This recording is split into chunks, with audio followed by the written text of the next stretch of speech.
వైజాగ్ అంతర్జాతీయ విమానాశ్రయంలో విమాన సర్వీసులు రాకపోకలు ఈ నెల 17 నుండి ప్రారంభమయ్యాయి.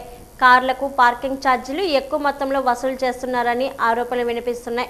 అక్కడున్న పరిస్థితిపై మా మాజీ ప్రతినిధి సంతోష్ మరింత సమాచారం అందజేస్తారు.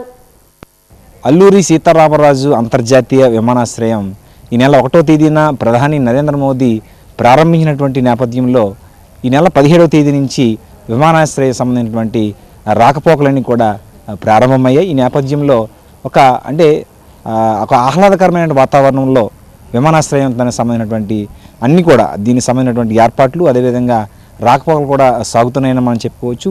చూసుకున్నట్లయితే పార్కింగ్ సమస్య ఉందని చెప్పి ఒక పక్క ఏదైతే ఊబరు తర్వాత ఓలా సంబంధించినటువంటి డ్రైవర్లు ఎవరైతే ఉన్నారో క్యాబ్ డ్రైవర్లు వాళ్ళందరూ కూడా ఆందోళన వ్యక్తం చేస్తున్నటువంటి పరిస్థితి నెలకొందని మనం చెప్పుకోవచ్చు.